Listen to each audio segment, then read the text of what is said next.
Alright guys, so out na tayo, pagas muna tayo, tapos siguro punta tayo dun sa lugar na merong ano, makapagpalipad lang tayo ng drone saglit.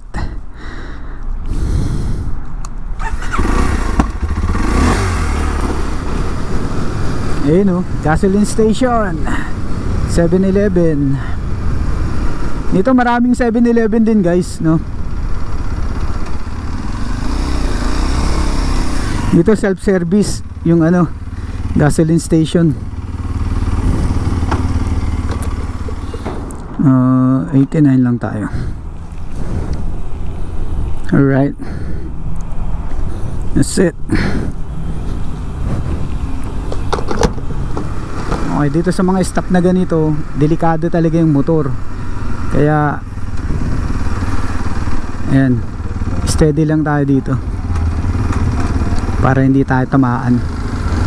Kailangan maging defensive driver ka talaga pagdating dito sa US, especially pagka nakamotor ka. Dito guys, kailangan wag mo makakalimutan yung signal light mo na naiiwan mo na naka-turn signal ka ng left o kaya right. Magkokos ka ng problema o kaya yun yung magiging cause ng problema na mabangga ka. Kaya ingat na ingat ako dito. Chine-check ko lagi yung turn signal ko. Dito ko pinapractice yung mga anak ko sa driving, yung 4 wheels. So malamang dito ko rin sila practice sa ano, sa pagmumotor.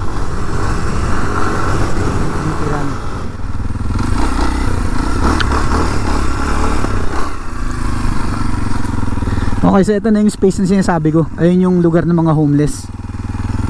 Pwede tayong pumunta actually doon, yung sand dunes na yan, pero baka tawagan tayo ng pulis eh. Gusto ko yung i-check eh, pero wag muna ngayon siguro. Okay, lipat lang ako sa cellphone. Okay, so ito yung Kawasaki KLX 230. Nakuha ko to ano, 0 miles guys. So brand new siya, as in brand new talaga. So 47 miles na yung meron tayo ngayon. Mileage by the way, ano nila dito, reading nila, no, hindi by kilometer. Fuel tank capacity natin is 2 gallons. So 1 gallon dito sa atin is 4 liters. So 8 liters. Palagay ko parang konti yun eh, no, kung iisipin mo 230cc, tapos ano lang siya, 8 liters lang. Konti lang ang itinaas niya ng capacity doon sa KLX 150BF. Yung KLX 150BF ano lang, 7.2. So halos 1 litro lang yung itinaas niya. Yung gaan guys, talagang napansin ko, grabe. Para lang siyang CRF 150L. Ano? Akala ko mabigat siya kaysa sa CRF 150L.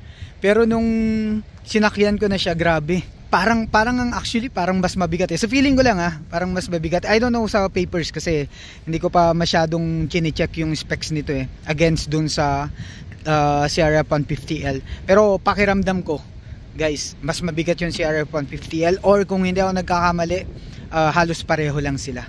No, so finally nagkaroon tayo ng Kawasaki na motor. No, diyan sa Pilipinas, kung hindi Honda, Yamaha yung mga motor na nahawakan natin. Kawasaki, meron ako cruiser, kaso Eliminator yun, hindi siya off-road ano. So first time ko magkaroon ng Kawasaki na dual sport bike. No, ang tanging reason na naiisip ko kung bakit parang hindi ako nagkaroon ng Kawasaki dyan sa atin, ang only reason I think yung green. Hindi talaga ako makaget over sa green eh. Hindi ko siya kursunada kumbaga, no, yung color na green sa bike. Finally dito sa US, nagkaroon tayo ng opportunity na magkaroon ng Kawasaki, which is favorite color pa natin, color gray. Tawag nila Battle Gray. MSRP $5,000 US. Ano, plus yung mga taxes, tapos yung mga crating, mga marami silang ipinapatong dito. Hindi ko alam kung i-breakdown pa natin, napakarami, pero nagto-total siya ng nasa almost 8,000 something.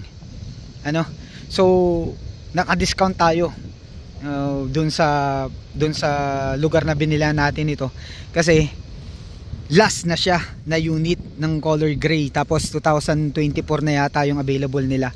Plus siyempre dahil display siya, although 0 mileage yung nakuha ko, meron siyang mga maliliit na scratches, so naka-discount pa rin headlight. Actually etong KLX 230, iba yung itsura niya yung headlight niya.